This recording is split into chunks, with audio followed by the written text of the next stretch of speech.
Olá, amigos do trecho iniciantes da rodagem Barra Limpa, sejam bem-vindos. Eu sou o Lemes, o veterano da estrada. Bom, pessoal, hoje eu não vou falar sobre acidente. Hoje eu vou falar sobre algumas histórias descontraídas que aconteceram durante esses anos todos de estrada. Hoje eu só vou falar sobre histórias que aconteceu na época que eu trabalhei com ônibus. Eu fazia a linha BH Juiz de Fora, Belo Horizonte Juiz de Fora. Trabalhava numa empresa de ônibus de Belo Horizonte. No dia que aconteceu esse fato, eu estava no horário comercial, né? Que a gente chama de comercial, é o horário que era parador, digamos assim. Ele passava em Lafayette, Barbacena, Carandaí, Santos Dumont e até chegar Juiz de Fora. E o meu auxiliar daquele dia era o Luciano. O Luciano era um rapaz ágil, bem esperto e tal, e muito falador, e falava pelos cotovelos, gente boa pra caramba, gosto muito dele.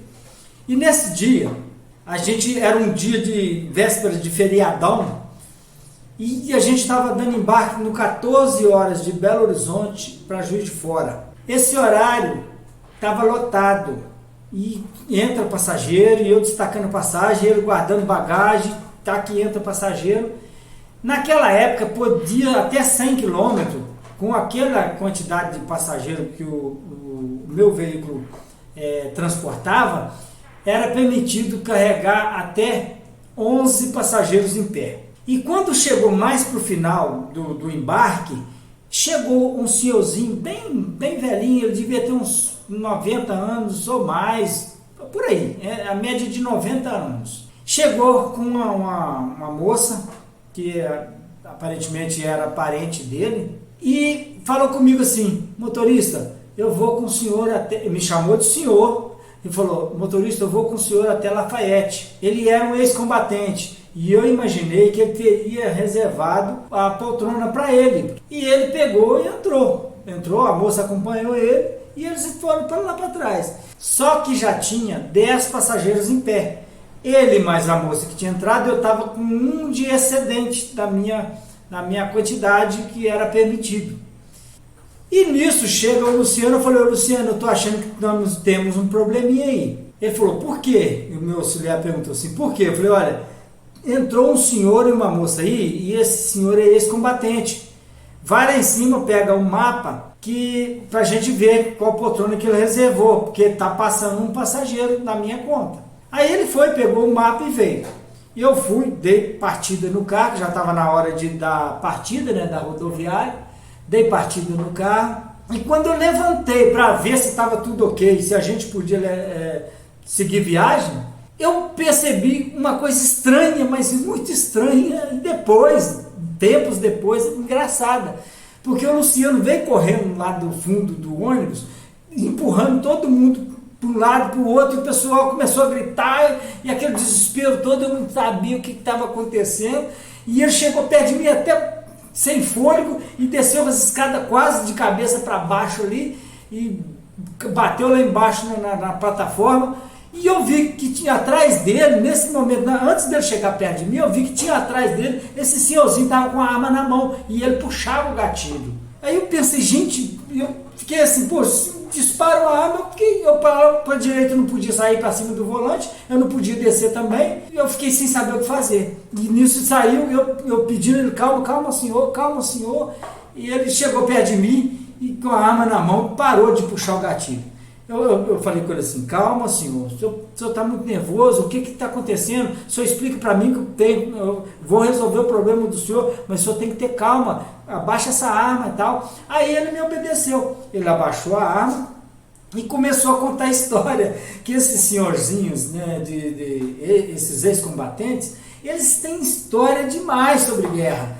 Então, só quem conversou, né, com um dia, que eu já conversei com vários, né, é que sabe o quanto que eles têm histórias de guerra.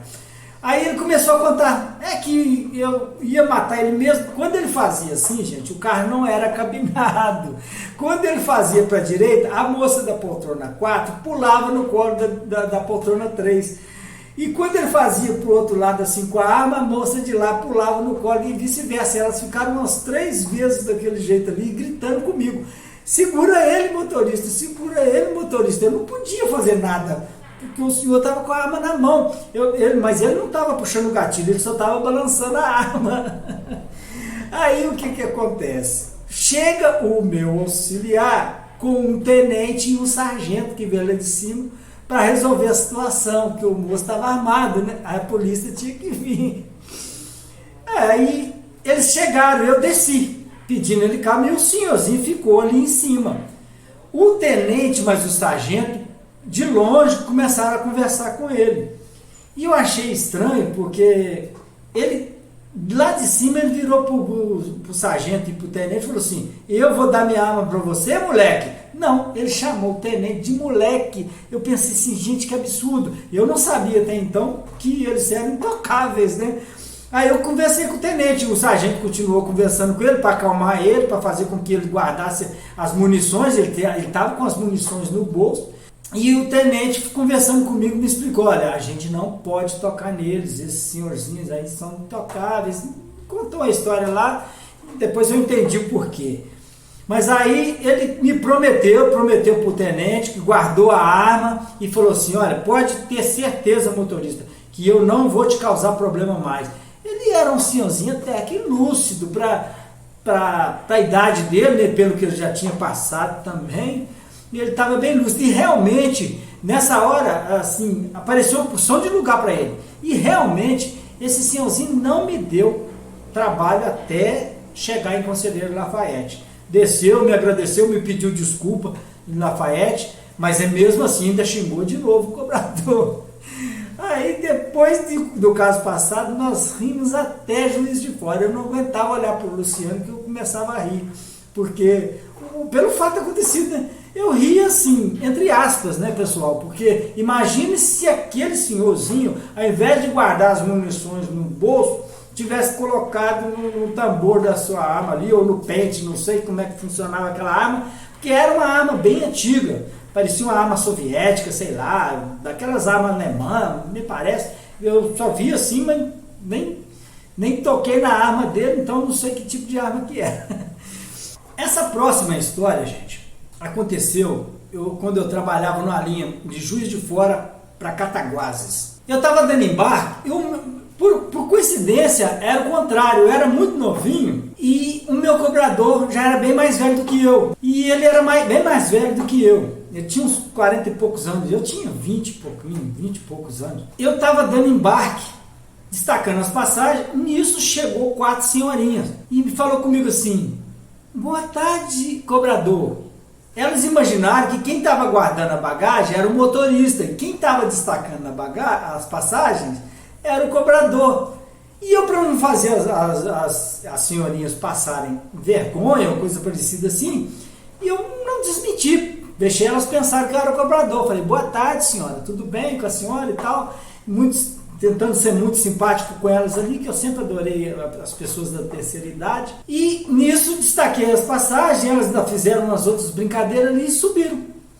Elas estavam na poltrona 7 e 8, 9 e 10, na segunda fila. E nisso aconteceu que o cobrador acabou de guardar as bagagens toda lá e foi lá pegar o mapa, voltou e deu partida na rodoviária. Eu sentei, naquela época a gente não usava fazer apresentação, até porque era interurbano, não era interestadual a viagem. A gente não usava fazer apresentação. Eu entrei no carro, fechei a porta da cabine e o retrovisor interno dava para o corredor, para eu ver o que estava acontecendo e tal. As coisas que o cobrador fazia, eu precisava entrar em contato com ele, ou coisa parecida. E percebi que quando eu dei partida no carro e engatei a ré para sair da rodoviária, eu percebi, num determinado momento, que as senhorinhas estavam em pé. Inclusive tinha uma no corredor. Ela estava em pé. Eu virei pro cobrador, eu falei para ele assim: Oswaldo, vai lá e pede aquela senhora para sentar, porque eu posso precisar dar uma freada e aquela senhorinha pode cair. Já era uma senhorinha de uma idade bem avançada. Aí ele foi falar com ela, elas falaram assim: não é possível que aquele menino vai dirigir a senhora, o senhor vai deixar ele dirigir no seu lugar. Aí o Oswaldo explicou para ela e falou assim: minha senhora, mas eu sou o cobrador e ele é o motorista. As senhorinhas não acreditaram no Oswaldo. E até eu sair da cidade, gente, dava uns 15 quilômetros ou mais, até eu sair da cidade, as doninhas não sentaram. Elas ficaram em pé, elas queriam que o cobrador falasse para eu parar, que elas não queriam seguir viagem, porque eu não tinha condição de dirigir aquele ônibus daquele tamanho. Depois do caso acontecido, lá na rodoviária de Cataguases, quando elas desceram, elas me deram parabéns, me falaram: você é muito novinho para dirigir esse ônibus desse tamanho, você é muito pequenininho. Aí eu falei: minha senhora, mas graças a Deus eu tenho condições, né? E foi assim, uma história muito interessante que o Oswaldo depois contou na garagem, aquilo virou piada. Nossa mãe, eu sofri até por causa dessas senhorinhas. Mas foi bom, foi um fato bom. O terceiro fato, pessoal, aconteceu numa linha de cidade pequena. Aconteceu com um amigo meu.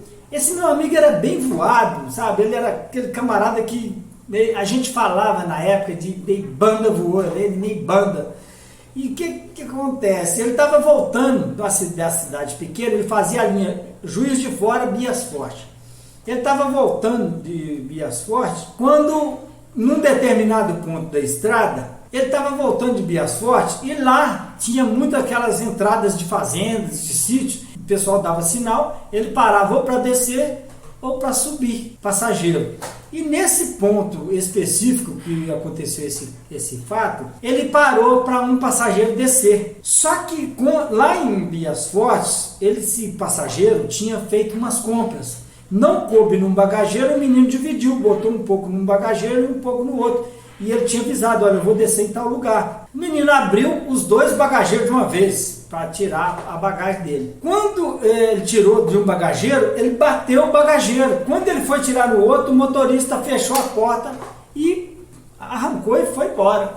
Eu não sei o que passou pela cabeça dele. Depois eu perguntando, ele falou para mim assim: olha, o menino era tão esperto que quando ele batia o bagageiro, ele já estava dentro do ônibus. Eu imaginei que aquilo na minha cabeça, quando eu escutei o barulho do bagageiro batendo, para mim ele já estava dentro do ônibus. Fechei a porta e acelerei. Só que ele não olhou pelo retrovisor. Durante uns 3 quilômetros ele não olhou pelo retrovisor do lado direito. Ele não olhava, porque a estrada era estreita, né? Ele só olhava para frente, para ver se vinha carro, para ver se sair fora dos buracos que tinha. E até um determinado ponto que precisou descer uma mulher. A mulher virou e falou assim: motorista, cadê o auxiliar? Que eu tenho bagagem lá embaixo. Ele falou: o auxiliar está aí dentro. Ela falou assim: não. Aí uma moça que estava na poltrona 2 virou para ela e falou assim: ó, o cobrador ficou lá naquele outro ponto, naquele outro ponto que desceu aquele rapaz. Foi aí que o motorista pensou: meu Deus, deixei o cobrador para trás. Pronto, parou o motorista e desceu para poder. Diz o motorista, esse meu amigo, virou para mim e falou assim: olha, eu desci até para respirar. Pensei assim: gente, e agora o que eu faço? Até porque ele mesmo que teria que tirar a bagagem da dona. Quando ele olhou, ele estava no alto mais ou menos, e lá longe dava para ver quase 2 quilômetros, 1 quilômetro e tanto de distância. Lá bem longe ele viu o cobrador, ele reconheceu porque ele estava de uniforme, o cobrador, e vinha correndo. Quando ele foi chegando mais perto, ele pensou assim: deve ser ele, né? Aquele lá deve ser ele, e veio correndo. O cobrador correu quase 2 quilômetros atrás do ônibus. Dizendo que lá longe aí esperou um pouco, o cobrador fazia assim com as duas mãos, parecia que gritava alguma coisa, mas ainda não dava para ele ouvir. Ele esperou mais ali uns 15 minutos e o cobrador chegou. Todo suado, sujo, todo sujo de poeira, o sapato não tinha onde mais colocar poeira, e ele ria da cara do cobrador, até mesmo porque quando os passageiros viram o que tinha acontecido, todo mundo caiu na perna do motorista, né? Deixou o cobrador para trás, caíram na pele dele. E quando ele contou isso na empresa, gente, foi Deus nos acuda, coitado. Ele sofreu um bocado. Na verdade, nem foi ele que contou, foi o cobrador que contou, porque ele ficou muito pé da vida com ele. Que ele falou que tinha tirado bagagem nos 2 lugares, que o motorista, quando viu a batida, ele vazou, deixou ele para lá. Deixou ele para lá, para trás. Bom, pessoal, esse foi o vídeo de hoje. E se você não é inscrito, se inscreva no canal, dê seu like, ative o sininho para o YouTube te avisar de novos vídeos lançados no canal e compartilhe com seus amigos e parentes. Com certeza meus vídeos poderão ajudar a esclarecer algumas dúvidas e evitar possíveis acidentes. Muito obrigado e até o próximo vídeo.